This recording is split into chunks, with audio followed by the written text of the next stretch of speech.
Detail दे दोगे ना, इतने में काम नहीं चलेगा, इससे काम नहीं चलेगा। उसके अलावा लिखो सर, जो कंपनी है ना उसको करना पड़ेगा एडवर्टाइजमेंट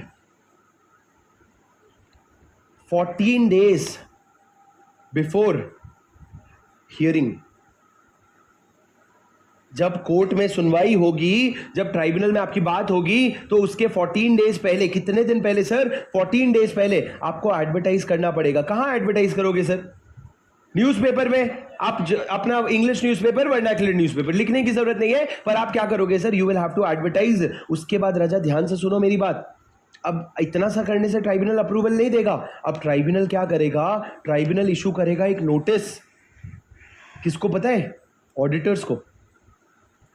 किसको इशू करेगा नोटिस? ऑडिटर्स को, कि ऑडिटर्स तुम्हारा क्या कहना है। क्या देगा ऑडिटर्स को? ऊब,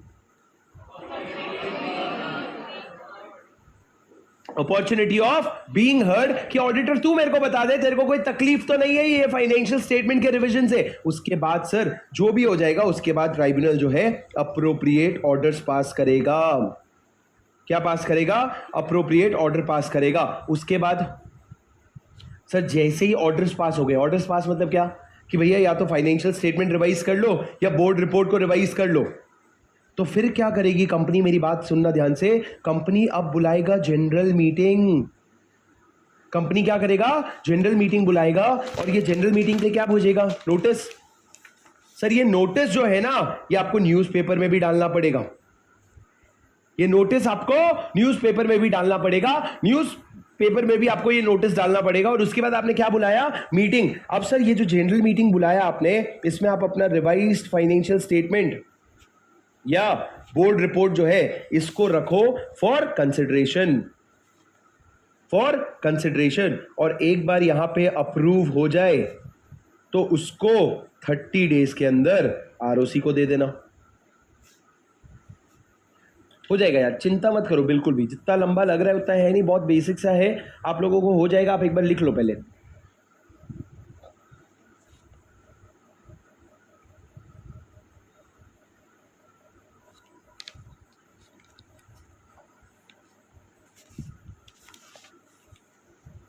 बोल। उस समय पे जो ऑडिटर्स थे सर, ये जो नोटिस भेजेगा कौन से ऑडिटर्स को भेजेगा? उस समय पे जो ऑडिटर्स थे उस रेलेवेंट फाइनेंशियल ईयर में, उनको भेजेगा।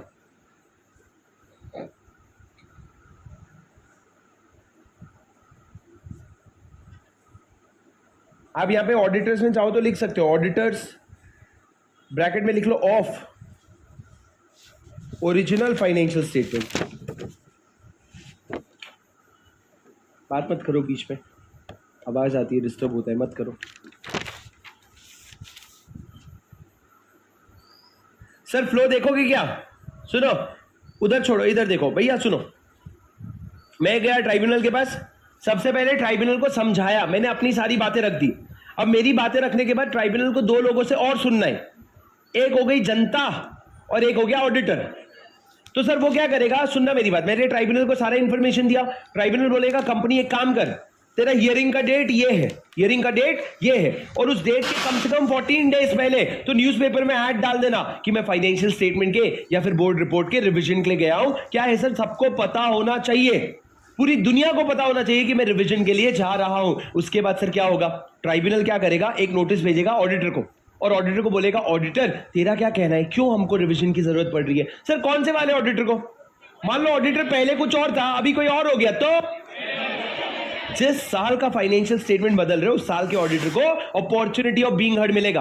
अगर मान लो ऑडिटर ने भी कुछ नहीं बोला, जनता ने भी कुछ नहीं बोला, तो ट्राइब्यूनल बोलेगा okay you can go ahead and revise. Sir ये जब इन्होंने ऑर्डर दे दिया ना, यहां पे आपका फेज 1 खत्म हो गया। मतलब एक मेरे पास ऑर्डर आ गया कि मेरा रिवीजन अप्रूव हो गया है, ट्राइब्यूनल का अप्रूवल आ गया, वेरी गुड, ट्राइब्यूनल का रोल यहां पे खत्म।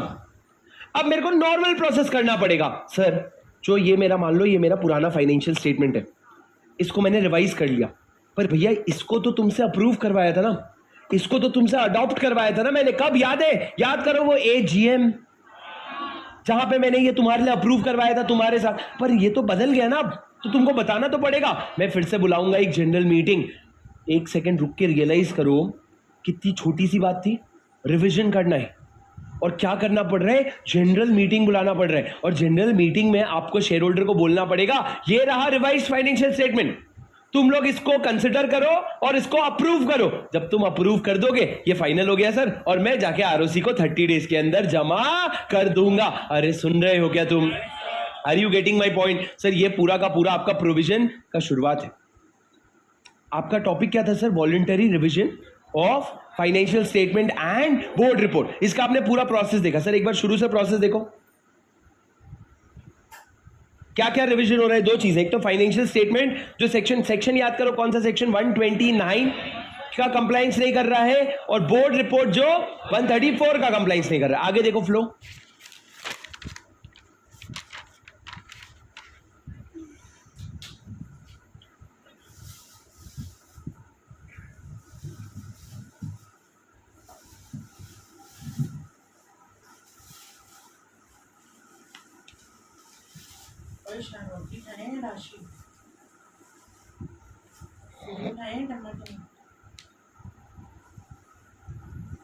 सर अब देखो, ये आपका जहां पे फेज 1 खत्म हो रहा है, जहां पे आपको ट्राइब्यूनल का ऑर्डर आ गया। अब सर आपका एक्ट एक और बात कहता है कि जो ऑर्डर आया है ना, इसकी कॉपी भी किसको दे देना? आरओसी को। मतलब आप फाइनेंशियल स्टेटमेंट रिवाइज करोगे उसके पहले जब ट्राइब्यूनल ने अप्रूव कर दिया तो वो ऑर्डर भी किसको दे देना? आरओसी को दे देना। कितने दिन के अंदर? वही 30 डेज के अंदर। कितने दिन के अंदर? 30 डेज के अंदर आप आरओसी को दोगे। अरे सर समझे क्या? अब एक और चीज, जब आप ट्राइब्यूनल के पास जाओगे ना, कहाँ? ऊपर जहां NCLT 1 फॉर्म लिखा है आपने, यहां पे ट्राइब्यूनल के पास जाओगे ना, तो ट्राइब्यूनल अपना ऑर्डर देने के पहले बोलेगा 2 लोगों से रिप्रेजेंटेशन मंगवाते हैं। हम लोग पिछले वाले सेक्शन में भी रिप्रेजेंटेशन मंगवा रहे थे, यहां पे भी 2 लोगों से रिप्रेजेंटेशन आएगा, सिर्फ सीजी और इनकम टैक्स अथॉरिटी, बस। आप सेबी से, कंसर्न अथॉरिटी से, किसी से भी नहीं पूछोगे। आप किससे पूछोगे? सीजी से और इनकम टैक्स अथॉरिटी से बस पूछोगे क्या कि भैया ये जो रिवीजन की बात कर रहे हैं, ये रिवीजन में इनको अप्रूव करके दे दूं क्या? सर आप मेरी बात सुन पा रहे हो क्या? हाँ सर। अब उसके बाद रजा सबसे नीचे आके एक लाइन लिखो। एक लाइन लिखा है, सच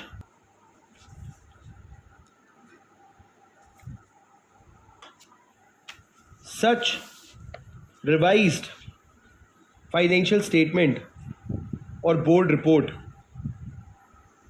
सच रिवाइज्ड फाइनेंशियल स्टेटमेंट और board report shall not be prepared or filed more than once in a financial year.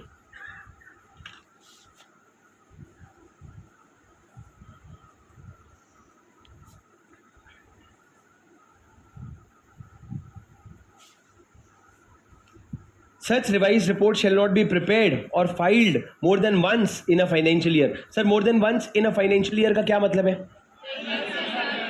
Sir more than once in a financial year का मतलब ये है सर साल में एक बार से ज्यादा आप ये किचकिच मत करना। सर 130 में क्या लिखा था? Such books of accounts which were reopened and recasted shall be final. Sir मैं आपको 130 का एक बार एग्जांपल वापस से याद करवा रहा हूं कि अगर मैं फाइनेंशियल ईयर 24-25 में हूं और मैंने फाइनेंशियल ईयर 12-13 का जो बुक्स ऑफ अकाउंट्स है वो रीओपन किया और मैंने रीकास्ट किया, तो एक बार मैंने रीओपन और रीकास्ट कर दिया, ये फाइनल। कुछ गलत किया क्या मैंने?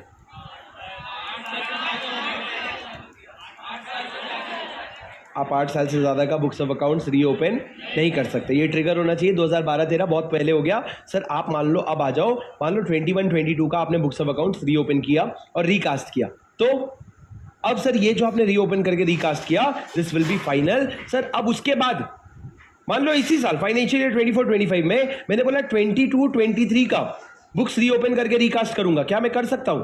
यस, कोई मना ही नहीं है, पर एक बार ही कर लिया दैट विल बी फाइनल। एक साल में आप जितने भी साल का बुक्स ऑफ अकाउंट्स खोलना चाहो आप कर सकते हो, कोई रोक टोक नहीं है। पर आ जाओ 131 में क्या लिखता है? सच रिवाइज्ड फाइनेंशियल स्टेटमेंट और board report shall be prepared और filed shall not be prepared or filed more than once in a financial year. Sir मेरे को बात बताओ, ये मेरा फाइनेंशियल ईयर है 24-25, मैंने पहले मैंने बोला फाइनेंशियल ईयर, सुनना ध्यान से, पहले मैंने बोला फाइनेंशियल ईयर 22-23 का। ये मैं कब बोल रहा हूँ? ये मैं बोल रहा हूँ मई 2024 को। कब बोल रहा हूँ? मई 2024, यहाँ पे, कि मैं फाइनेंशियल ईयर 22-23 का books of account financial statement जो है वो क्या करना चाहता हूँ? रिवाइज करना चाहता हूँ। अब वापस से मैं कब आ गया? मैं आ गया अगस्त 2024 में, और मैंने बोला भले दूसरा साल चलो फाइनेंशियल ईयर 23-24 का मैं कहता हूं मैं बोर्ड रिपोर्ट रिवाइज करना चाहता हूं। क्या मैं कर सकता हूं? सर क्यों सर आप बोल रहे हो ये साल चेंज हो गया करके? सर ये साल से कोई लेना देना है ही नहीं, ये साल से कोई लेना देना है ही नहीं। सर बात ये लिखी है कि एक साल में, वो एक साल क्या है? ये वो एक साल है फाइनेंशियल ईयर 24-25। एक साल में तू एक बार फाइनेंशियल स्टेटमेंट या बोर्ड रिपोर्ट से ज्यादा कुछ रिवीजन नहीं कर सकता। अब मेरे को बताओ क्या ये चीज मैं कर सकता हूं? The answer is yes. क्यों सर? क्योंकि फाइनेंशियल स्टेटमेंट का एक बार और बोर्ड रिपोर्ट का एक बार। मैं एक बार साल में फाइनेंशियल स्टेटमेंट, एक बार साल में बोर्ड रिपोर्ट रिवाइज कर सकता हूं, चाहे वो किसी भी साल का हो, चाहे वो। जिनको ध्यान नहीं आ रहा है भैया लिख लो, 2 मार्क्स का MCQ guaranteed. Paper leak, 2 marks का एमसीक्यू गारंटीड। सर या तो ये आपको मार्क्स देके जाएगा या तो ये आपको कॉन्फिडेंस देके जाएगा, क्योंकि ये आरटीपी एमटीपी में डालते हैं। ये आपके पेपर, आपका जो अभी यूट्यूब पे मैंने एमसीक्यूज का सेशन लिया है उसमें डला हुआ है। ध्यान रखो, एक साल में किसी एक साल का फाइनेंशियल स्टेटमेंट, किसी एक साल का बोर्ड रिपोर्ट मैं कर सकता हूं चेंज, कोई प्रॉब्लम नहीं है। सर इसी एग्जाम्पल में पहला केस, अगर ये अगस्त में फाइनेंशियल ईयर 22-23 होता और उस साल का बोर्ड रिपोर्ट होता, कर सकता था मैं। अगर ये 23-24, क्योंकि यहाँ पे दोनों फाइनेंशियल ईयर अलग अलग है ना, मान लो अगर दोनों फाइनेंशियल ईयर सेम रखता, मैं उसी साल का फाइनेंशियल स्टेटमेंट रिवाइज कर रहा हूं और बोर्ड रिपोर्ट रिवाइज कर रहा हूं, चलेगा? The answer is yes. दूसरा, सर अगर यही वाला चीज अगस्त में मैंने बोला मैं फाइनेंशियल ईयर 23-24 का बोर्ड रिपोर्ट नहीं फाइनेंशियल स्टेटमेंट रिवाइज करूंगा, चलेगा? अगर ये चलेगा तो फिर रोका क्या? अगर ये चलेगा तो फिर रोका क्या? हमने क्या रोका? सुन लो फिर से सुन लो। एक साल में किसी भी साल का एक बार फाइनेंशियल स्टेटमेंट रिवाइज हो सकता है, किसी भी साल का एक बोर्ड रिपोर्ट रिवाइज हो सकता है, बस। तू उससे ज्यादा कुछ भी नहीं कर सकता। मतलब क्या मैं किसी भी साल का 2 फाइनेंशियल स्टेटमेंट रिवाइज कर सकता हूं? नहीं। किसी भी साल का 2 बोर्ड रिपोर्ट रिवाइज कर सकता है? नहीं। किसी साल का फाइनेंशियल स्टेटमेंट और उसी साल का बोर्ड रिपोर्ट रिवाइज कर सकता हूं? हाँ। किसी साल का फाइनेंशियल स्टेटमेंट और किसी और साल का बोर्ड रिपोर्ट रिवाइज कर सकता हूं? हाँ। बस 2 फाइनेंशियल स्टेटमेंट मत उठाना, 2 बोर्ड रिपोर्ट मत उठाना, बात खत्म, पैसा हजम। अरे समझे क्या? अरे did you understand? Yes sir. तो इसका आंसर है नो, क्योंकि तूने एक फाइनेंशियल स्टेटमेंट ऑलरेडी ले लिया है, दूसरा तू नहीं ले सकता। सर जिनको अभी भी नहीं समझा, सिर्फ इतना ही समझ लो कि किसी भी साल में मैं किसी भी एक साल का फाइनेंशियल स्टेटमेंट उठा सकता हूं, किसी भी एक साल का बोर्ड रिपोर्ट उठा सकता हूं, बस। 2 फाइनेंशियल स्टेटमेंट नहीं, 2 बोर्ड रिपोर्ट नहीं, बात खत्म। अरे did you understand? Yes sir. ये क्या हो गया? ये आप लोगों का एक पॉइंट हो गया। आगे बढ़ते हैं सर। सर अभी फर्ज करो प्रीवियस ईयर 24-25 है राजा, प्रीवियस ईयर 24-25 है। सर मैंने 22-23 का फाइनेंशियल स्टेटमेंट खोला, क्यों सर? क्योंकि मान लो मेरे बुक्स ऑफ अकाउंट्स में डेप्रीशिएशन का कैलकुलेशन गलत हो गया था, डेप्रीशिएशन का कैलकुलेशन गलत हो गया था। अब जब मैंने फाइनेंशियल स्टेटमेंट खोला ही है रिवीजन के लिए, तो मैंने बोला लगे हाथ एक काम करते हैं ना, वो कुछ और एक्सपेंसेस रह गए थे उनको भी माइनस कर देते हैं, कुछ और इनकम रह गए थे उनको भी शो कर देते हैं। एक बार तुमने रिवीजन के लिए ओपन किया ही है, जब तुम रिवीजन कर ही रहे हो तो आपने क्या जितना बोला है उतना ही करना चाहिए, कि जो भी एरर्स आपको पता है, जो भी आपको रेवेन्यू का कमी दिख रहा है, वो सारे एरर आप रेक्टिफाई कर सकते हो। क्या करना चाहिए सर? दिल से बोलोगे तो सारे, लॉ से बोलोगे तो जितना बोला है उतना करना। क्योंकि भैया ये जो फाइनेंशियल स्टेटमेंट को तुम रिवाइज कर रहे हो ना, ये तुम्हारे शेयर होल्डर पढ़ चुके हैं। अब क्या बाद में बैठ के खोजते रहे क्या क्या चेंज हुआ है? कुछ नहीं कर सकते भैया। तेरे को तूने जितना अपने ट्राइब्यूनल को एप्लीकेशन में लिखा था कि मेरा डिप्रिसिएशन का गलत हो गया, मेरा ये गलत हो गया, वो गलत हो गया, उतना बस तू क्या कर सकता है? चेंज कर सकता है। ऐसा नहीं कि खोला है तो पूरा ही बदल दो। और सर इसमें तो कुछ बैठ भी नहीं रहा है। सुनो सर, सुनो, ये समझे क्या? ये फाइनेंशियल स्टेटमेंट का रिवीजन है। तो मैं क्या कह रहा हूं, अगर तुमने फाइनेंशियल स्टेटमेंट का रिवीजन शुरू किया है तो आपने क्या करना पड़ेगा? जितना रिवीजन करना है, जितना अप्रूवल लिया है उतना ही ऑल्टर करना, उससे ज्यादा मत करना। पर सर एक बात बताओ, अगर मैं डिप्रिसिएशन का ऑल्ट्रेशन करूंगा तो उसका ऑब्वियसली इफेक्ट फिक्स्ड एसेट में भी जाएगा ना, डबल एंट्री है ना। तो लॉ ने यह भी बोल दिया कि जितना बोला है उतना करना, और उसका कॉन्सिक्वेंशियल ऑल्टरेशन। कॉन्सिक्वेंशियल मतलब अगर डेप्रिसिएशन तूने कम किया तो तेरे फिक्स्ड एसेट की वैल्यू बढ़ेगी, तो वो कॉन्सिक्वेंशियल हो गया, उतना करेक्शन तू कर सकता है। देखो सर पॉइंट नंबर, यहां पे एक पॉइंट लिखो, ऑल्टरेशन शैल बी, देखो एक वर्ड है कन्फाइंड टू, मतलब ब्रैकेट में लिख लो लिमिटेड टू या restricted to. Alteration shall be confined to, पहला करेक्शंस विच आर नॉट, आ जाएगा, सुन के लिख लो, corrections which are not in compliance with 129, 134 और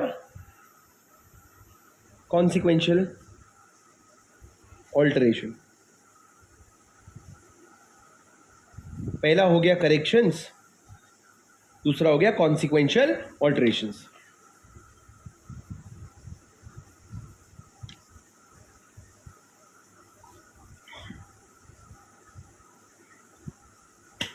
एक स्टूडेंट कह रहे हैं सर फाइनेंशियल ईयर 23-24 का फाइनेंशियल स्टेटमेंट क्यों नहीं रिवाइज किया?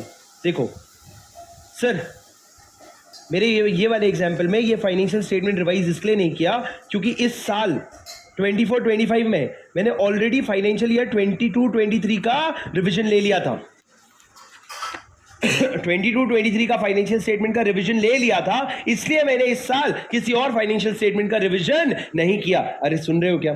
पर एक बात पूछो क्या सर, एक होता है ना कॉन्सिक्वेंशियल ऑल्टरेशन। मेरे को एक सीधी सी बात बताओ, आज मैं प्रीवियस फाइनेंशियल ईयर 24-25 में हूँ, तो मैं अगर 22-23 में चेंजेस करूंगा तो उसका इफेक्ट आगे और उसका इफेक्ट आगे तो होएगा ही ना। तो कॉन्सिक्वेंशियल ऑल्टरेशन में आप कर सकते हो कि भैया मैंने 22-23 का चेंज किया financial statement. Sir financial statement में बैलेंस शीट आता है, अगर आपका बैलेंस शीट में क्लोजिंग बैलेंस चेंज हुआ, बैलेंस शीट में आपका मान लो स्टॉक का बैलेंस था, स्टॉक का बैलेंस क्लोजिंग चेंज हुआ, तो अगले साल का ओपनिंग नेचुरली चेंज होगा ना। तो कॉन्सिक्वेंशियल ऑल्टरेशन में आप ये सारी चीजें कर सकते हो, पर अलग से किसी बुक्स का रिवीजन नहीं कर, किसी फाइनेंशियल स्टेटमेंट का रिवीजन नहीं कर सकते। एक साल में किसी एक साल का बस फाइनेंशियल स्टेटमेंट उठाना बस। अरे समझे क्या? यस सर, ये हो गया सर आप लोगों का 131। अब सर अगर आपको थोड़ा सा let's move to the interesting part. लिखो सर सेक्शन 130 वर्सेस 131, थोड़ा समझने की कोशिश करते, कंपैरेटिव एनालिसिस करते कि दोनों में फर्क क्या है। सर 130 भी रिवीजन है, 131 भी रिवीजन है। सर मेरे को जितने पॉइंट्स याद आ रहे हैं मैं बताऊंगा, फिर जो मुझसे छूट जाएंगे तुम बताना। सर पहला, मेरी बात ध्यान से सुनना सर, पहला आपका जो सेक्शन 130 है, आप इस तरीके से बीच में एक लाइन बना लो। 130 का ज़्यादा लंबा मत बनाना भाई, 5 से 6 पॉइंट है बस, ठीक है। सर 130 का क्या है, मेरी बात ध्यान से सुनना। सर सेक्शन नंबर 130 में किस चीज़ का रिवीजन होता है? आपके बोर्ड रिपोर्ट के रीओपनिंग होते हैं और फाइनेंशियल स्टेटमेंट का रीकास्टिंग होता है। पर 131 में फाइनेंशियल स्टेटमेंट अगर 129 के हिसाब से नहीं है या बोर्ड रिपोर्ट अगर 134 के हिसाब से नहीं है तो उसका क्या होता है? रिवीजन होता है। सर 130 में रिवीजन इनिशिएट कौन करता है? Revision initiated by Cisco.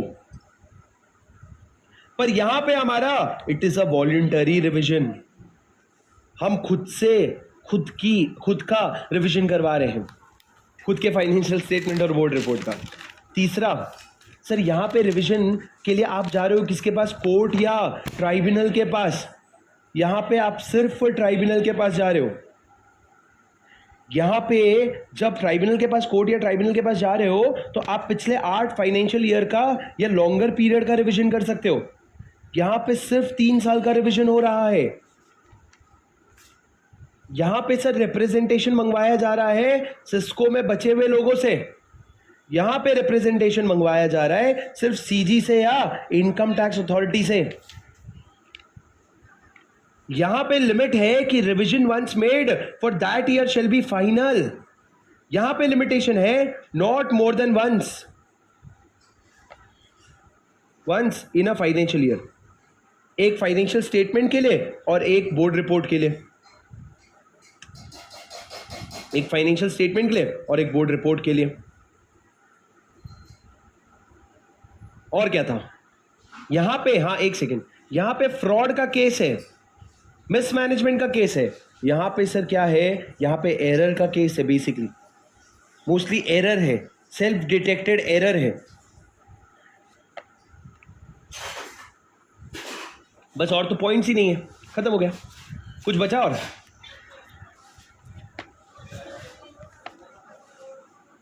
Sorry, ये बुक्स ऑफ अकाउंट्स है। ये बुक्स ऑफ अकाउंट्स है। बुक्स ऑफ अकाउंट्स रीओपन होगा और फाइनेंशियल स्टेटमेंट रिवाइज होगा, रिकास्ट होगा। Better word, recast. और कुछ सर? ये लिखा तुमने? ये अगर समझ गए तो समझ गए, दोनों में फर्क, कभी भी कंफ्यूजन नहीं होगा 130 और 131 के डिफरेंस में। सर एक बार देख लो अच्छे से 131 का पूरा सेक्शन जो अभी आपने लिखा है उसको एक बार अच्छे से देख लो पूरा। ये मैं ना बहुत समय से, पता है, बहुत समय से मैं सोच रहा था ये डिफरेंसेस बनाऊंगा। मैं यूजुअली ये होमवर्क देता था, आज अपन ने इसको बना लिया। बोल, जूम इन करूं लास्ट वाला पोर्शन।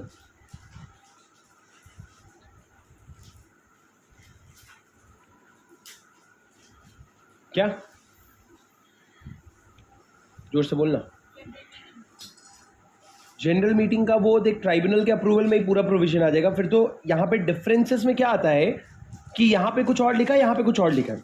अब आगे जो जनरल मीटिंग का बोल रहे हैं वो ऐसा हो जाएगा कि तू यहाँ पे पॉइंट्स भरता जाएगा कि यहाँ पे जनरल मीटिंग है, न्यूज़पेपर में पब्लिश है, शेयर होल्डर का अप्रूवल है, रिवीजन कितना करना है, वो सब है। पर वहाँ पे वो सब नहीं है, तो वो सब एक्स्ट्रा पॉइंट्स हो गए, बहुत सारे एक्स्ट्रा पॉइंट्स है। तो नीचे ऐसा लिख सकता है and lot more extra points in section 131। पर डिफरेंस में तेरे को इतना रियलाइज करना काफी है ताकि तू जब लिखे तो तेरे को ध्यान रहे कि कोर्ट और ट्राइब्यूनल के पास 130 में जाते, 131 में सिर्फ ट्राइब्यूनल के पास जा रहे। वो डिफरेंसेस हाईलाइट करना मेरा ऑब्जेक्टिव था। अरे समझे क्या तुम? Did you understand? झेपा क्या तुमको? झेपा ही बोलते ना, झेपला, थेपला, झेपला। तो झेपला बोल दिया तो क्या हो गया? और करना है थोड़ा सा और खप मारते हैं सिस्टम में। एक बार क्या हुआ तुमको पता है? एक बार हम लोग पढ़ाई नहीं कर रहे थे, फिर उसके ऐसे करते करते एग्जाम पास आ गया। फिर उस समय हम सोचते थे अरे पढ़ाई कर लिया तो अच्छा होता है ना। ये स्टोरी नहीं सुना? अच्छी स्टोरी सुनना है। एक बार हम ऐसे ही पढ़ाई नहीं कर रहे थे सर, मस्ती करते करते हंसते खेलते एग्जाम निकल के पास हो गए, मस्त जिंदगी चल रही है। हाँ, पढ़ाई लिखाई करने की जरूरत ही नहीं पड़ रही है। अरे नालायक गधो। सेक्शन नंबर 138 इंटरनल वा, ऑडिट वा, प्रेम प्रकाश वाटरबॉल वा, क्या रखा है सीएवी में? पीपी वाटरबॉल खोल लो। प्रेम प्रकाश पूरी पानी गोलगप्पे वाला, फॉरेन कोलैबोरेशन कर लो। किसके साथ? रेड लॉयन, क्या लाल सिंह चड्ढा। चलो मेरी बात सुनो फॉरेन। एक ना मेरा दोस्त है, वो नालायक कुछ भी काम करता है तो अपने दोस्तों को पहले अप्रोच करता है कि भाई तेरा वाला तेरा पोर्टफोलियो में संभाल लूं, तेरा कुछ मैं कर लूं। और जैसे ही हाँ कह दो तो बोलता है ये मेरे क्लाइंट्स हैं, दीस आर माय क्लाइंट्स। ऐसे दोस्त लोग होते हैं भाई, इतना बड़ा इंग्लिश यूज करते हैं। जैसे हम वही है ना, हम बोलते हैं लाल सिंह चड्ढा के साथ एसोसिएशन है, वो कहते फॉरेन कोलैबोरेशन है। समझे? शब्द से बहुत फर्क पड़ जाता है। वो अगर आईपीओ जो लाया था वो गोलगप्पे वाला, अगर गोलगप्पा लिमिटेड करता, खरीदता प्रेम प्रकाश वाटरबॉल्स। हाँ ये हो गया था। Oh my God, wow. Revision नहीं कर रहा हूं सर, हो गया था। पर एक दो चीजें बची थी, मेरी बात तो सुन लो सर। इंटरनल ऑडिट की बात करते हैं, मेरी बात एकदम ध्यान से सुनना सर। इंटरनल ऑडिट आपको ये तो पता है कि स्टैट्यूटरी, सुन लो ए, की ब्लॉक कर दो इन